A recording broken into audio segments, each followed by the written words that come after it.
भाइयों और बहनों, दिल्ली के भाइयों और बहनों और प्रेस के हमारे प्यारे मित्रों, ये देखो ऐसे कर रहे हैं। भैया थोड़ा टीवी पे भी दिखा दिया करो कांग्रेस पार्टी का। आप मुस्कुरा रहे हो, वेविंग कर रहे हो, मगर थोड़ा टीवी पे विपक्ष का भी दिखा दिया करो। सिर्फ मोदी जी का चेहरा दिखाते हैं, अंबानी का दिखाते हैं, अदानी का दिखाते हैं लोग।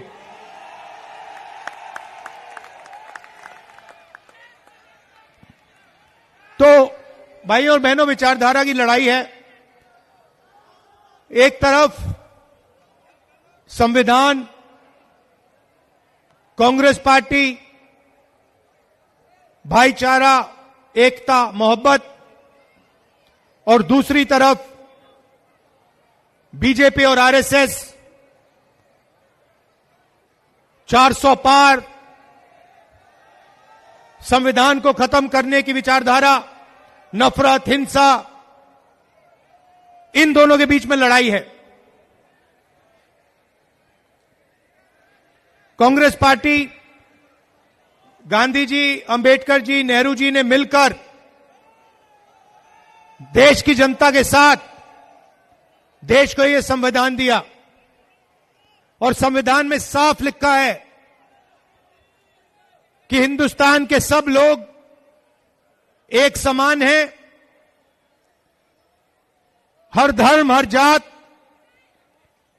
हर भाषा, हर व्यक्ति की रिस्पेक्ट होनी चाहिए, भाईचारा होना चाहिए।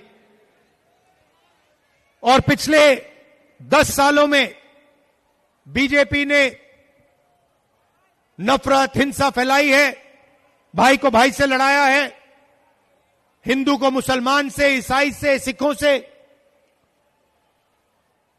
एक जात को दूसरी जात से, एक भाषा को दूसरी भाषा से। 4000 किलोमीटर कांग्रेस पार्टी चली, कन्याकुमारी से कश्मीर तक हम चले, और एक ही लाइन थी, एक ही बात हमने बोली, नफरत के बाजार में मोहब्बत की दुकान खोलनी है। और हमने कहा कि नफरत से, हिंसा से यह देश आगे नहीं बढ़ सकता है। भाइयों और बहनों, आपने देखा होगा नरेंद्र मोदी जी, आरएसएस और बीजेपी के लोग हर टाइम आपके ध्यान को भटकाने की कोशिश करते हैं। कभी आपको कुछ बोलेंगे, कभी फिर और कुछ बोलेंगे, और जो आपकी समस्याएं हैं, आपके जो मुद्दे हैं, उसके बारे में ना बीजेपी बोलेगी, ना मोदी जी बोलेंगे, ना हमारे प्यारे मीडिया के मित्र बोलेंगे। आपने कभी देखा है, आपने मीडिया में अंबानी जी की शादी होते हुए देखी? वहां डांस गाना देखा? बॉलीवुड, क्रिकेटर सब देखे? 8-10 करोड़ रुपए की घड़ी देखी? मीडिया में सब आया। दिल्ली में जो गंदा पानी है, जो पोल्यूशन है, जो बेरोजगारी है, जो महंगाई है, उसके बारे में आपने मीडिया में कभी देखा है कुछ? कुछ नहीं दिखाते। लक्ष्य है नफरत फैलाओ, लोगों के ध्यान को इधर उधर करो, और जो जनता का धन है, जो जीएसटी आपके जेब में से रोज निकाली जाती है, जो पैसा नोटबंदी करके आपके जेब से छीना गया, वो पैसा हिंदुस्तान के सबसे बड़े अरबपतियों को पकड़ना है। 16 लाख करोड़ रुपए नरेंद्र मोदी जी ने 25 लोगों का कर्जा माफ किया है। मैं दिल्ली वालों से पूछना चाहता हूं, दिल्ली के व्यापारियों का, दिल्ली के स्टूडेंट्स का, दिल्ली के हाउसवाइफ्स का इन्होंने कितना कर्जा माफ किया है? 1 रुपया आपका कर्जा माफ नहीं किया है। आपके सामने महंगाई, बेरोजगारी, नोटबंदी की, जो पहले इंडस्ट्रीज हुआ करती थी, स्मॉल और मीडियम इंडस्ट्रीज जो थी, दिल्ली में थी, पूरे हिंदुस्तान में थी, जीएसटी ने, नोटबंदी ने उन सबको बंद कर दिया, खत्म कर दिया। आज हालत क्या है? प्राइवेट यूनिवर्सिटीज में, प्राइवेट कॉलेजेस में आप लाखों रुपए देते हो,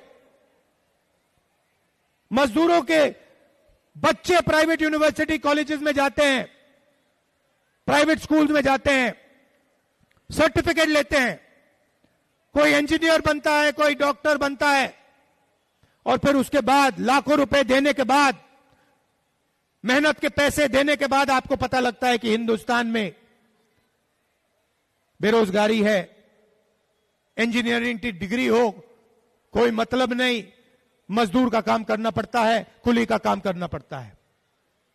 यह आज हिंदुस्तान की सच्चाई है। और दूसरी तरफ नरेंद्र मोदी मन की बात करते रहते हैं, मन की बात, मन की बात, मन की बात।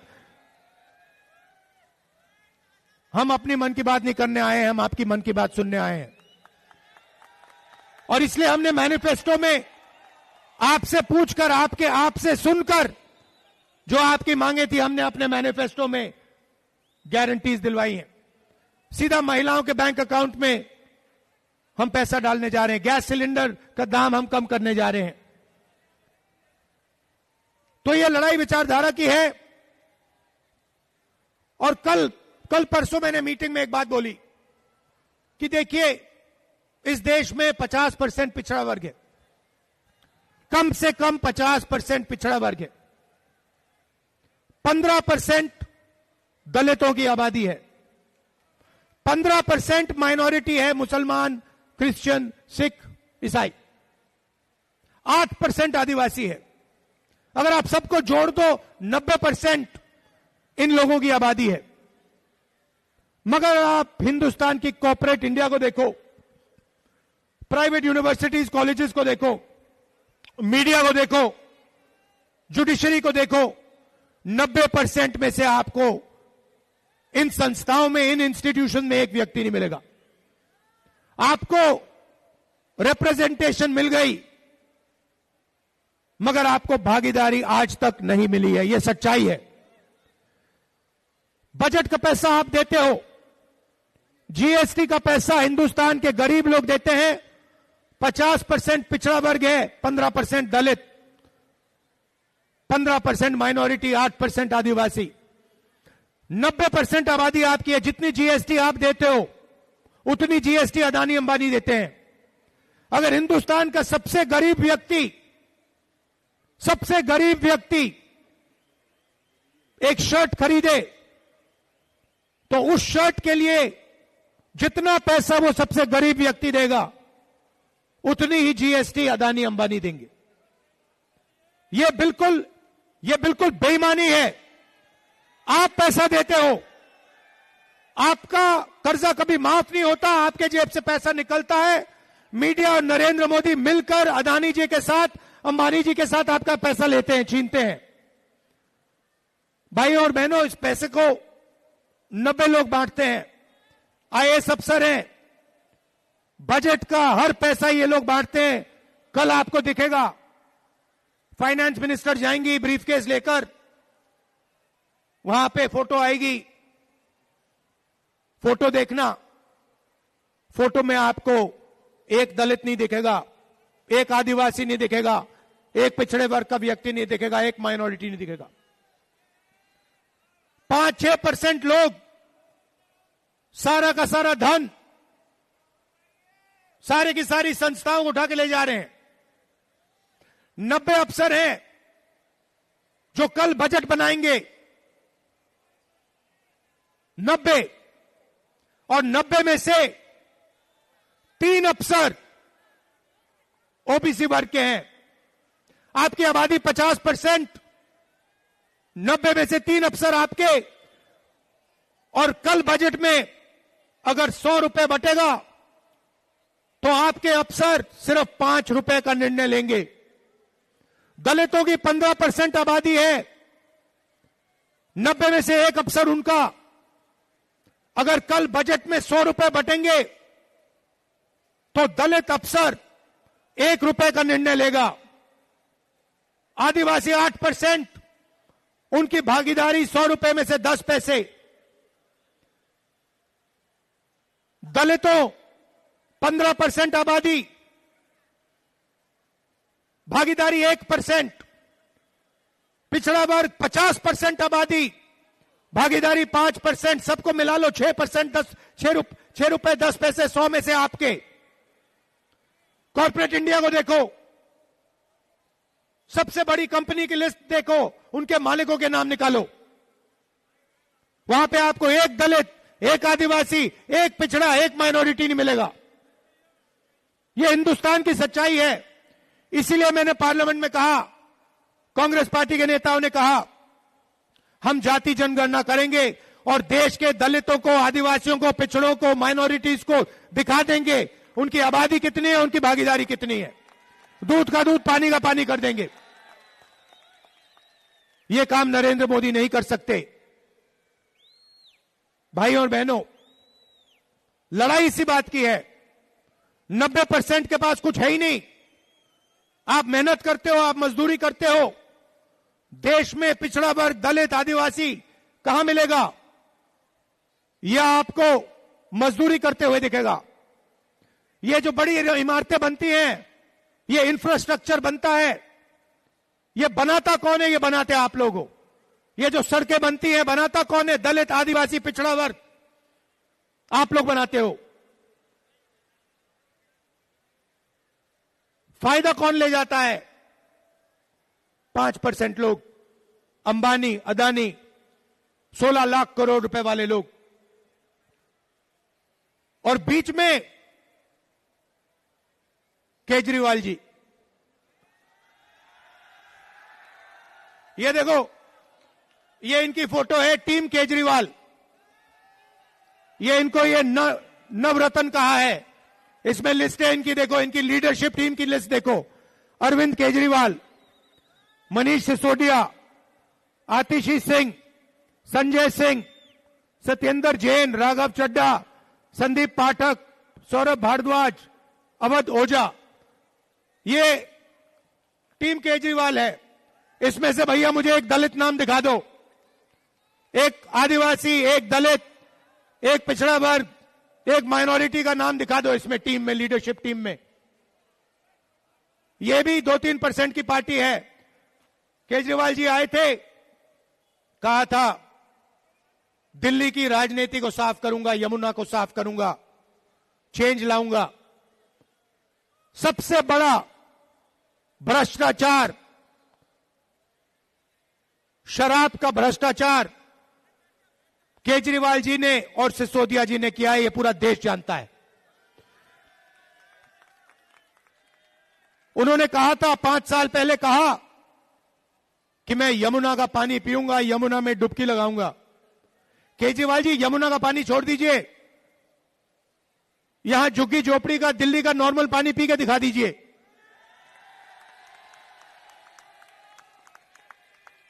पानी की बोतल लिए घूम रहे हैं, कह रहे हैं कि हरियाणा की सरकार ने, किसी और ने गंदा कर दिया। केजरीवाल, जिम्मेदारी आपकी है। आपने कहा था कि आप यमुना जी को साफ करोगे। 5 साल पहले आपने कहा था। आपके शब्द खोखले हैं। आपने कहा था कि आप दलितों की रक्षा करोगे, माइनॉरिटीज की रक्षा करोगे। मैं आपसे पूछना चाहता हूं, जब दंगा हुआ, जब हिंसा हुई, आपके साथ कौन खड़ा था? कांग्रेस पार्टी खड़ी थी या केजरीवाल खड़ा था? हमारे नेता आपके साथ थे या केजरीवाल थे आपके साथ? मैं खुद गया, मैं स्वयं गया। कांग्रेस पार्टी खड़ी थी, क्योंकि हमारी विचारधारा की लड़ाई है, हमारी कोई अपॉर्चुनिस्टिक लड़ाई नहीं है। हम सबके हैं। हम संविधान को बचाने का काम करते हैं, इसकी रक्षा करने का काम करते हैं। अंबेडकर जी की जो सोच है, उसकी हम रक्षा करते हैं। तो लड़ाई, देखिए, सच्चाई है कि जब आए थे केजरीवाल जी, उन्होंने एक नए तरीके की राजनीति की बात की थी। खंबे पर चढ़ गए थे, याद है आपको? मैं राजनीति दूसरे तरीके से करूंगा, खंबे पे चढ़ गए थे, स्वेटर पहना था, छोटी कौन सी गाड़ी थी वो? आल्टो गाड़ी थी, कौन सी थी? वैगनार। वैगनार में आए थे ना, वैगनार में आए और सीधे शीश महल के पार्किंग लॉट में चले गए। करोड़ों रुपए का घर, भ्रष्टाचार, पोल्यूशन, जो शीला जी ने इंफ्रास्ट्रक्चर बनाया था, सड़कें बनाई थी, पुल बनाए थे, फ्लाईओवर बनाए थे, विकास का काम किया था, उस सब को इन्होंने खत्म कर दिया है और सिर्फ झूठे वायदे करते हैं।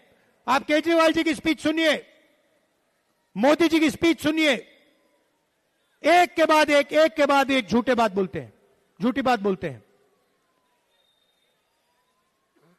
मेरी स्पीच आप देख लीजिए। 2004 से मैं राजनीति में हूं। जब मैं कुछ कहता हूं, मैं करके दिखाता हूं। मेरी आप एक स्पीच दिखा दो जहां मैंने कहा कि भैया मैं यमुना जी को साफ कर दूंगा। एक स्पीच दिखा दो, नहीं हो सकता, क्योंकि मैं सच्चाई की बात करता हूं। जो किया जा सकता है मैं आपको वो कहूंगा कि भैया ये किया जा सकता है। मनरेगा स्कीम किया जा सकता है, कर देंगे। किसानों का कर्जा माफ किया जा सकता है, कर देंगे। दिल्ली में इंफ्रास्ट्रक्चर बन सकता है, फ्लाईओवर बन सकते हैं, कर देंगे। गरीबों को अधिकार मिल सकते हैं, हम कर देंगे। मगर झूठे वायदे मैं नहीं करूंगा आपसे, क्योंकि देखिए हमारा आपके साथ ये 10 साल पुराना रिश्ता नहीं है। ये हमारा रिश्ता, आपके साथ जो रिश्ता है, मेरा रिश्ता, प्रियंका का रिश्ता, मेरे परिवार का रिश्ता, ये मोहब्बत का रिश्ता है, ये राजनीतिक रिश्ता नहीं है।